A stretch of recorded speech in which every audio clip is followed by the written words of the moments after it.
नमस्कार मंडळी, आज आपण खानदेश स्टाईल मिरचीचा ठेचा कसा बनवायचा हे पाहणार आहोत. खानदेशमध्ये मिरचीचा ठेचा हा खूप प्रमाणात बनवतात आणि खूप छान बनवतात.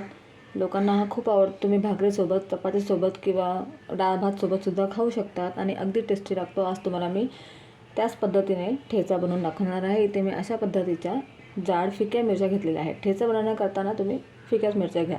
तुम्हाला जसं तिखट हवं असेल तुम्ही त्याच्यामध्ये थोडीशी तिखट मिरची ॲड करू शकता. तर इथे मी ह्या जाड मिरच्या अशा पद्धतीने बारीक कट करून घेतलेल्या आहेत, म्हणजे आपल्याला शेकताना ह्या व्यवस्थित शेकल्या जातील आणि नंतर आपण त्याला खलबत्त्यामध्ये कुटणार आहे, त्याच्यामुळे कुटताना पण आपल्याला व्यवस्थित कुटता येतील. तर अशा पद्धतीने मी इथे बारीक कट करून घेतलेल्या आहेत. आता ठेचा करताना आपण लसूणचा वापर जास्त करायचा आहे. ठेच्यामध्ये जेवढा तुम्ही लसूण टाकणार ना तेवढा तो अगदी टेस्टी लागतो. त्याच्यामुळे तुम्ही सुद्धा जास्त लसूण टाका. इथे हा देशी लसूण वापरते मी. बघा, आता मी इथे सगळा लसूण व्यवस्थित सोलून घेते. तुम्ही याला ठेचा किंवा मिरचीचा खुडासुद्धा बोलू शकतात. इथे आमच्या गावाकडे ना याला खुडासुद्धा असं म्हणतात आणि शहरामध्ये याला ठेचा असं म्हणतात. तुमच्याकडे याला काय म्हणतात मला कमेंट्स करून नक्की सांगा. इथे अशा पद्धतीने मी भरपूर लसूण सोलून घेते.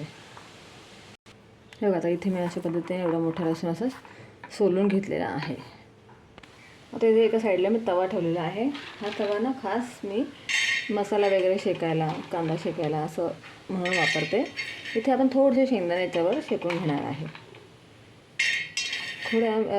खुड्यामध्ये किंवा ठेच्यामध्ये ना थोडं शेंगदाण्याचं कूट किंवा शेंगदाणे असे भाजून टाका कुटताना. त्याच्यामुळे काय, मिरच्या तुमच्या तिखट असतील ना तर तुम्हाला तो ठेचा तिखट नाही लागणार, अगदी छान लागतो आणि टेस्ट पण खूप मस्त बनणार टाकते. त्याच्यामुळे तुम्ही नक्की ट्राय करा.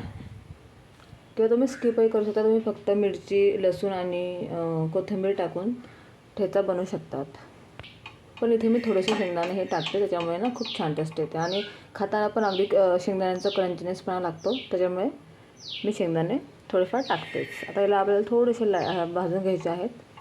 हे बघा, इथे आपले शेंगदाणे थोडेसे असे लाईट शेकले गेलेले आहेत. थोडासा असा आवाज यायला लागला की आपल्याला गॅस बंद करून द्यायचा आहे आणि आपण हे आता काढून घेऊया आणि पूर्णपणे थंड होऊ देऊया.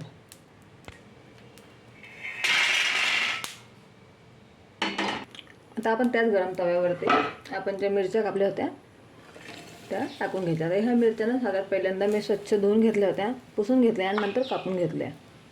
कुठलीही भाजी असो काही असो तुम्ही पहिल्यांदा धुवून घ्या, नंतर ते वापरा. थोडंसं आपण तेल टाकूया. इथे मी अर्धा चमचा तेल टाकते. मिरच्या अगदी छान घेतल्या जाते.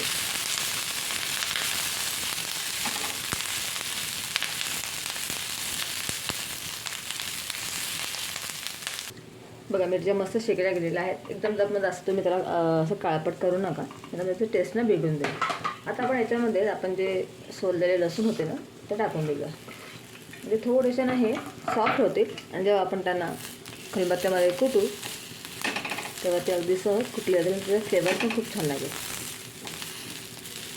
अगदी 1 ते 2 मिनटापर्यंत आपल्याला भाजून घ्यायचं आहे. जास्त पण नका शेकू, थोडे सॉफ्ट होईपर्यंत आपल्याला शेकायचे. बघा, 1 ते 2 मिनटं झालेले आहेत. आता आपल्या मिरच्या आणि हे लसूण व्यवस्थित शेकलं गेलेलं आहे. आता आपण हे एका भांड्यामध्ये काढून घेऊया.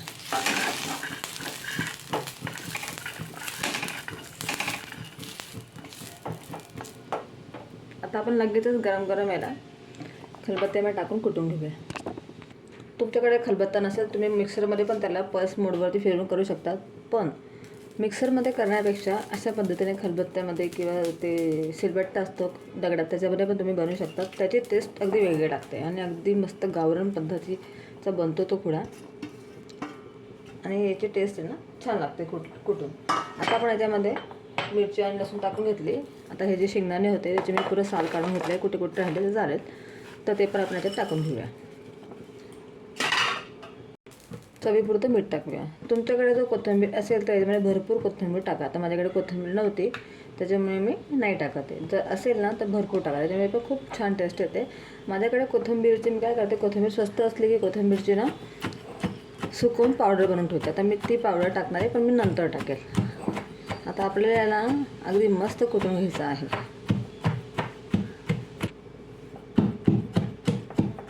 अशा पद्धतीने वरती हात लावते मी, म्हणजे आजूबाजूला उडणार नाही आपण कुटताना.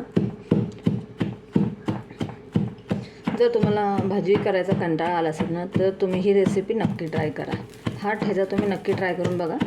आणि गरम गरम चपातीवरती किंवा पराठ्यावर किंवा भाकरीवर हा खुडा घेऊन तुम्ही किंवा हा ठेचा घेऊन त्याच्यावर तेल टाकून मस्तपैकी खाऊन बघा. खूप छान लागतो. हे बघा, इथे मी ठेचा मस्त कुटून घेतलेला आहे. याच्यामध्ये बिलकुल आपल्याला पाण्याचा वापर नाही करायचा आहे. मिरच्यामध्ये थोडंफार मॉइश्चर असतं, त्याच्यामुळे आपल्याला त्याच्यामध्येच हा पूर्ण कुटून घ्यायचा आहे. बघा, अशा प्रकारे मी मस्तपैकी याला जास्त बारीक पण नका कुटू, थोडंसं याला आपल्याला जाड बारीकच ठेवायचं आहे. अशा पद्धतीने तुम्ही पाहू शकता. आहे बघा कसं ठेवलेलं आहे जाड बारीक. मी थोडेसे आपल्याला त्याच्यामध्ये शेंगदाण्याचे चंक्स पण दिसतील, थोडं लसूण पण दिसेल, कुठे कुठे मिरची पण दिसेल, म्हणजे खातानासुद्धा अगदी टेस्टी लागतो. आता आपल्याला काय करायचं आहे, इथे मी ना हे बघा अशा पद्धतीने माझ्याकडे कोथिंबीर नाही आता, पण मी कोथिंबीर स्वस्त असली ना की अशी भरपूर आणते आणि तिनं सुकून घेते तिला उन्हामध्ये व्यवस्थित, आणि तिला असं पावडर बनवून आपोआप हातानेच पावडर बनवून जाते आणि ठेवून देते फ्रीजरमध्ये एअरटाईट कंटेनरमध्ये. म्हणजे आपल्याला जेव्हा पण आपल्याला उपयोगी पडेल तेव्हा आपण अशा पद्धतीने वापरू शकतो. आता हा ठेचा ना तुम्ही जास्त प्रमाणातसुद्धा बनवून ठेवू शकतात. फक्त तुम्ही काय करायचं, जर तुम्हाला हा जास्त प्रमाणात बनवून स्टोअर करून ठेवायचा असेल तर तुम्ही अशा पद्धतीने याला तव्यावरती थोडासा शेकून घ्या. म्हणजे तो भरपूर दिवस पण टिकतो, पण त्याला आपल्याला फ्रीजमध्ये ठेवायचा आहे, बाहेर नाही ठेवायचं आहे. जेव्हा पण आपल्याला आठवण आली आपण तेव्हा जेवतानासुद्धा आपण खाऊ शकतो, किंवा कधी भाजी असेल, भाजी करायचा कंटाळा आला असेल तेव्हा पण तुम्ही अगदीही खाऊ शकतात. आता आपण गॅसची फ्लेम थोडीशी हाय करूया. त्याच्यावर आपण 1 चमचा तेल सोडायचे किंवा 1 पळी, आणि याला अगदी मस्तपैकी ह्या तेलावरती भाजून घ्यायचा आहे. म्हणजे हा 8 ते 10 दिवसापर्यंत आरामात टिकतो. फक्त फ्रीजमध्ये ठेवा. टेस्ट त्याची अशी राहते.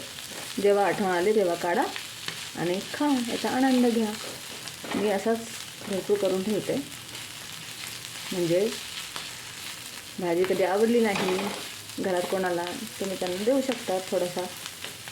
बघा, आता आपल्याला याला व्यवस्थित शेकून घ्यायचं आहे मस्तपैकी तेलावर.